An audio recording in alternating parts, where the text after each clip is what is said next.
Hello ನಮಸ್ಕಾರ, ನಾನು ಕೊಪ್ಪಳದಿಂದ Sharanappa ಚಲಪುರ. News 18ಗೆ ಸ್ವಾಗತ. ನ್ಯೂಸ್ 18 ಸಬ್ಸ್ಕ್ರೈಬ್ ಆಗಿ ನ್ಯೂಸ್ 18 ಸಾಮಾಜಿಕ ಜಾಲತಾಣವನ್ನು ಫಾಲೋ ಮಾಡಿ.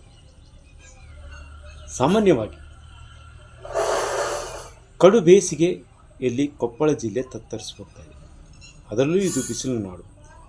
ರಾಜ್ಯದ ಈಶಾನ್ಯ ಭಾಗಗಳಾಗಿರುವಂಥ ಕೊಪ್ಪಳ, ಬಳ್ಳಾರಿ, ರಾಯಚೂರು, ಯಾದಗಿರಿ ಮತ್ತು ಬಾಗಲಕೋಟೆ, ಬಿಜಾಪುರ ಜಿಲ್ಲೆಗಳಲ್ಲಿ ಈಗಾಗಲೇ ರಣಬಿಸಿಲು ಹೇರ್ತಾ ಇದೆ. ಇಂಥ ಸಂದರ್ಭದಲ್ಲಿ ಜನ ಈ ಬಿಸಿಲಿನಿಂದ ತತ್ತರಿಸಿ ಹೋಗ್ತಾ ಇದ್ದಾರೆ. ಈ ಬಿಸಿಲಾದರೂ ಯಾಕೆ ಬಂತಪ್ಪ, ಇನ್ನೂ ಎಷ್ಟು ದಿವಸ ಈ ಬಿಸಿಲು ಅನ್ನೋದು ಇದೆ. ಅದರಲ್ಲೂ ಈ ಬಾರಿ ಕೇವಲ ಬಿಸಿಲಿನ ತಾಪಮಾನ ಜೊತೆಗೆ ಈಗ ಬಿಸಿ ಗಾಳಿ ಬೀಸ್ತಾ ಇದೆ. ಮುಂಜಾನೆಯಿಂದಲೇ ಈಗ ಬಿಸಿ ಗಾಳಿ ಆರಂಭವಾಗಿದ್ದು, ಏನು ಮುಂಜಾನೆಯಿಂದಲೇ 29 ಡಿಗ್ರಿ ಸೆಲ್ಸಿಯವರೆಗೂ 40-42 ಡಿಗ್ರಿ ಸೆಲ್ಸಿಯವರು ಕೊಪ್ಪಳ ಜಿಲ್ಲೆಯಲ್ಲಿ ದಾಖಲಾಗ್ತಾಯಿದೆ. ಕನಕಗಿರಿ, ಕೊಕನೂರು ಮತ್ತು ವೆಂಕಟಗಿರಿ ಹೋಬಳಿಯಲ್ಲಿ ಇದು 44 ಡಿಗ್ರಿವರೆಗೂ ಮೊನ್ನೆ ದಾಖಲಾಗಿರುವಂಥ ತಾಪಮಾನ. ಸರ ಈ ವರ್ಷಕ್ಕಿಂತ ಹೋದ ವರ್ಷಕ್ಕಿಂತ ಈ ವರ್ಷ ಸರ ಒಂದು ಮಿನಿಮಮ್ ಅಂದ್ರೆ ಒಂದು 38% ಡಿಗ್ರಿ ಸರ್. ಹಾಗಾಗಿ ಏನಾಗ್ಬಿಟ್ಟು ಮಧ್ಯಾಹ್ನ ಹೆಂಗೈತಿ? ಭಯಂಕರ ಬಿಸಿಲು ಸರ್.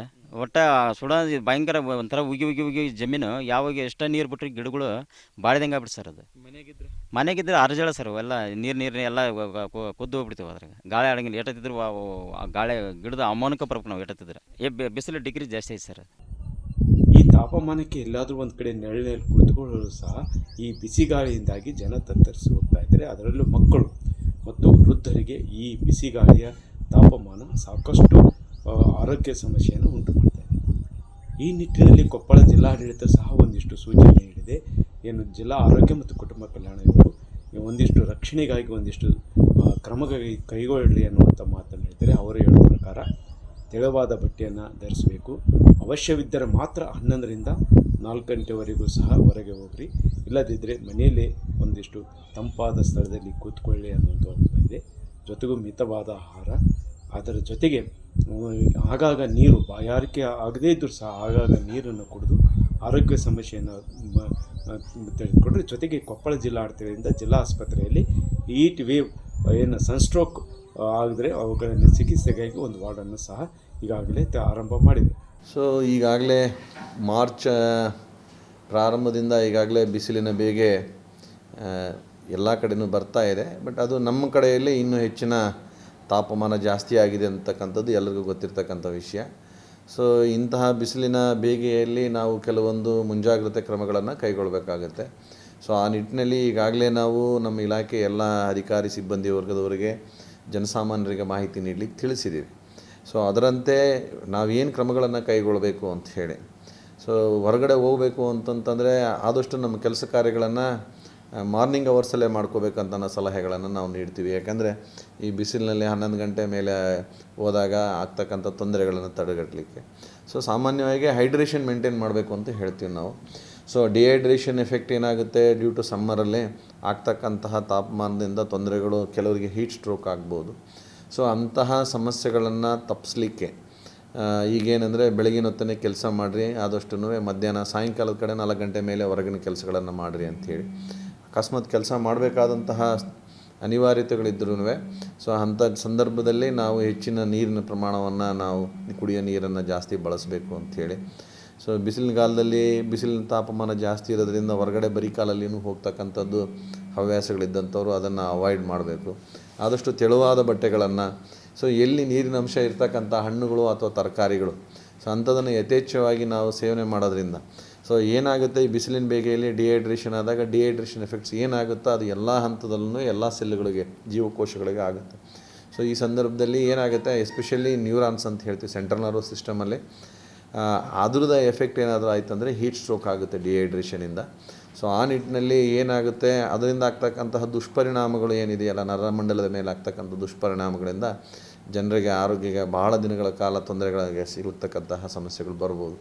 ಸೊ ಹಾಗಾಗಿ ಈ ಸಂದರ್ಭದಲ್ಲಿ ನಾನು ಮತ್ತೊಮ್ಮೆ ನನ್ನ ಸಾರ್ವಜನಿಕರಲ್ಲಿ ಮನವಿ ಮಾಡ್ಕೊಳ್ಳೋದೇನೆಂದರೆ, ಹೆಚ್ಚಾಗಿ ನೀರನ್ನು ಕುಡೀರಿ. ಬಿಸಿಲಿನ ಸಮಯದಲ್ಲಿ ಆದಷ್ಟು ಕೆಲಸಗಳನ್ನು ಕಡಿಮೆ ಮಾಡಿಕೊಳ್ರಿ. ಮುಂಜಾನೆ ಮತ್ತು ಸಂಜೆ ಮಾಡ್ತಕ್ಕಂಥ ಕೆಲಸಗಳನ್ನು ಹವ್ಯಾಸ ರೂಢಿಸ್ಕೊಳ್ರಿ. ಮತ್ತು ನೀರನ್ನು ಹೆಚ್ಚಾಗಿ ಕುಡೀರಿ.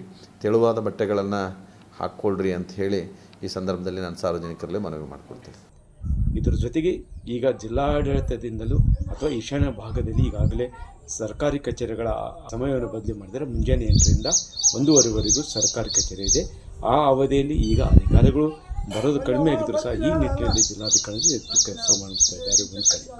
ಇನ್ನು ಜಿಲ್ಲಾಧಿಕಾರಿಗಳ ಪ್ರಕಾರ ಈಗ ಏನು ಕುಡಿಯುವ ನೀರಿನ ಸಮಸ್ಯೆ ಸದ್ಯಕ್ಕೆ ನಗರ ಪ್ರದೇಶಗಳಿಲ್ಲ, ಆದರೆ ಗ್ರಾಮೀಣ ಪ್ರದೇಶದಲ್ಲಿ 20 ಗ್ರಾಮ ಪಂಚಾಯಿತಿಯಲ್ಲಿ 30 ಗ್ರಾಮಗಳಲ್ಲಿ ಈಗಾಗಲೇ ನೀರಿನ ಸಮಸ್ಯೆ ಇದೆ. ಅದನ್ನು ಬೋರ್ವೆಲ್ಗಳನ್ನು ಇದು ಮಾಡ್ತಾ ಇದ್ದೀವಿ ಅನ್ನುವಂಥ ಒಂದು ಮಾತನ್ನು ಹೇಳ್ತಾರೆ. ಕೊಪ್ಪಳ ಜಿಲ್ಲೆಯಲ್ಲಿ ನಗರ ಸ್ಥಳೀಯ ಸಂಸ್ಥೆಗಳು 10 ಇದ್ದಾವೆ. ಯಾವುದೂ ನಗರಸಭೆ ಅಥವಾ ಪುರಸಭೆ ವ್ಯಾಪ್ತಿಯಲ್ಲಿ ಏನೂ ಸಮಸ್ಯೆ ಇಲ್ಲ.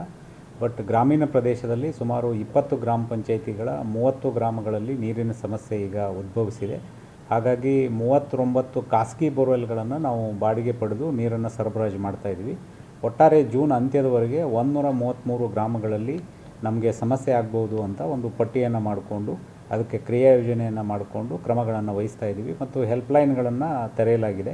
ಹೆಲ್ಪ್ಲೈನ್ ಏನು ದೂರುಗಳು ಬರ್ತದೋ ಅದನ್ನು ವಿಲೇವಾರಿ ಮಾಡ್ತಕ್ಕಂಥದ್ದು, ಸಾರ್ವಜನಿಕರ ಸಮಸ್ಯೆಗಳಿಗೆ ಸ್ಪಂದನೆ ಮಾಡೋ ಕೆಲಸವನ್ನು ಮಾಡ್ತಾಯಿದ್ದೀವಿ. ಅದರ ಜೊತೆಗೆ ಮುಂದಿನ ದಿನಗಳಲ್ಲಿ 130 ಹಳ್ಳಿಗಳಲ್ಲಿ ನೀರಿನ ಸಮಸ್ಯೆ ಉಂಟಾಗಬಹುದು. ಆ ನಿಟ್ಟಿನಲ್ಲಿ ಸಹ ನಾವು ಏನು ಕ್ರಮ ಕೈಗೊಳ್ಳೋದಕ್ಕೆ ಸೂಚನೆ ನೀಡಿದ್ದೇವೆ ಮತ್ತು ಯಾವುದೇ ಹೆಲ್ಪ್ಲೈನ್ ಮುಖಾಂತರ ಯಾವುದೇ ಸಮಸ್ಯೆಗಳು ಬಂದಾಗ ತೀವ್ರವಾಗಿ ಸ್ಪಂದಿಸಿ ಕೊಪ್ಪಳ ಜಿಲ್ಲೆಯಲ್ಲಿ ನೀರಿನ ಸಮಸ್ಯೆ ಆಗದಂತೆ ಮತ್ತು ಸಾಕಷ್ಟು ಮುಂಜಾಗ್ರತಾ ಕ್ರಮ ಕೈಗೊಂಡಿದ್ದೇವೆ.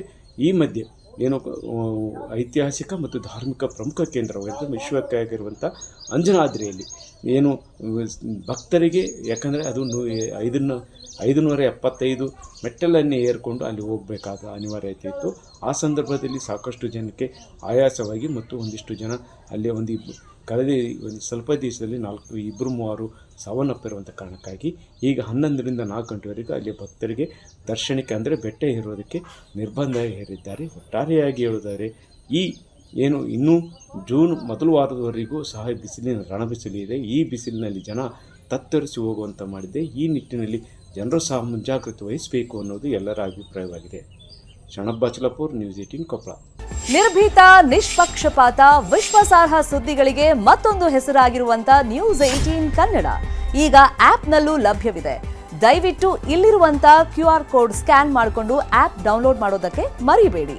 ನಿಮ್ಮ ಬೆಂಬಲ ಹೀಗೆ ಸದಾ ನಮ್ಮೊಂದಿಗಿರಲಿ. ಧನ್ಯವಾದ.